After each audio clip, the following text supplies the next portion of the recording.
আচ্ছা 47 নম্বরে আমাদেরকে বলেছে যে আচ্ছা ইন্টিগ্রেশন অফ এটা তো আমাদের ক্যালকুলেটর দিয়ে করতে হবে, তো এটা আমি ক্যালকুলেটর দিয়ে ইজিলি করে ফেলতে পারবো, এটা আর বড় প্রসেসে যেতে হবে না। আমি যদি এখানে ভ্যালু বসিয়ে দিই ইন্টিগ্রাল আনি, অবশ্যই আমাকে প্রথমে অ্যাঙ্গেল মুডটাকে ইয়েতে রেডিয়ানে না লাগবে।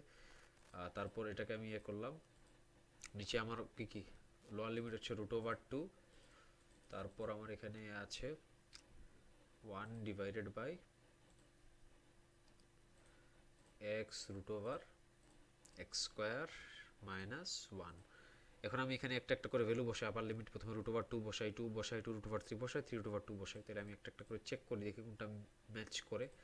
√2 বসালে আসে 0, তাহলে এটা তো হবে না, কারণ আমাকে π/2 আসতে হবে। তারপর যদি আমি একটু তাকাই, 2 যদি বসাই, 2 বসালে আসে মেবি π/12, না π/2 তো আসে না। পরে 2√3 যদি বসাই, 2√3 আমি যদি এখানে প্লেস করি তাইলে আসে হচ্ছে 0.49, এটা তো আসে না। তারপর আমি যদি লেখা ট্রাই করি 3√2, তাইলে আমাদের আসে হচ্ছে 0.54। আচ্ছা, তো ক্যালকুলেটর দিয়ে তো এটা মিললো না, তার মানে এখানে কোনো একটা জায়গায় আসলে ঘাপলা বা কিছু একটা আছে।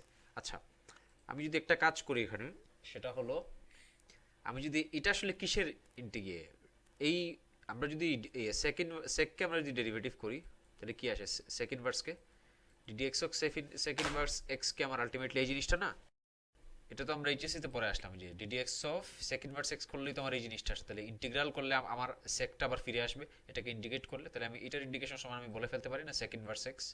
আমি যদি একদম নর্মাল অ্যাপ্রোচে আগাই তো এটা বলতে পারি। আর যেখানে লোয়ার লিমিট হচ্ছে গিয়ে √2 আর আপার লিমিট হচ্ছে গিয়ে এক্স। এখন যদি আমি ট্রাই করি, এখন ট্রাই করে দেখি তো কোনটা আমার ম্যাচ করে, সেক দিয়ে আমি ট্রাই করি। তো সেক্ষেত্রে আমি কি করতে পারি, সেক্ষেত্রে আমি যদি এখানে এভাবে এটাকে ট্রাই করি, প্রথমে এক্স 1/, এটাকে আমি র্যান্ডম ভ্যালু হিসেবে চিন্তা করতে পারি। তো 1/cos ইনভার্স এক্স হিসেবে যদি আমি চিন্তা করি, এটা হচ্ছে 1/cos ইনভার্স এক্স। না, এটা এখানে করলে হবে না, আমরা এটাকে এভাবে লিখতে পারি যে কারণ sec ইনভার্স x সমান আমরা জানি হচ্ছে cos ইনভার্স অফ 1/x, তাহলে ওইটা লিখলাম cos ইনভার্স অফ 1/x। আচ্ছা, এটা আমি দিয়ে ফেললাম, তারপরে মাইনাস cos ইনভার্স অফ 1/, বা শুধু cos ইনভার্স, অ্যাকচুয়ালি 1/, কেন হবে cos ইনভার্স অফ 1/√2 দিলাম, কারণ এটাই তো আমার অ্যাপ্রোচ, তাই না? আচ্ছা, মানে এটা ক্যালকুলেট করতে, আর এখন আমি এক্স এর জায়গায় ক্যালক মেরে দিই, ক্যালক মেরে একটা একটা করে বসাই, প্রথমে √2 বসাই, √2 বসালে কত আসে, √2 যদি আমি বসাই এখানে তো জিরোই আসছে আলটিমেটলি। যদি আমি এখানে √2 বসাই তাহলে তো আমাদের জিরো আসে। আচ্ছা, আমি যদি এক কাজ করি এখানে র্যান্ডমলি ভ্যালু বসিয়ে আমরা ট্রাই করি তাহলে বেটার হবে। তাহলে এটা আলটিমেটলি কি হবে, sec inverse of x minus sec inverse of √2।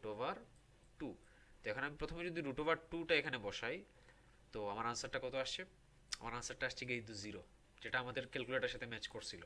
তো পরে আমি যদি 2 বসাই, সেকেন্ড ভার্স টু 2, এটা তো হবে না, এটা তো কোনো অবস্থাতেই হবে না, π/2 তো এটা জীবনও আসবে না কারণ সেকেন্ড ভার্স 2 বসালে আসলে না, ভ্যালুটা তো হচ্ছে না। তারপর 2√3 বসাই, তাও তো হচ্ছে না, 3√2 বসাই হচ্ছে, তাহলে এখানে মেবি প্রশ্নে আমার অপশন নাই, নাহলে তোমার আনসারে তখন মিলে যেত। হয়তোবা এই প্রশ্নের মধ্যে একটু ভুল আছে।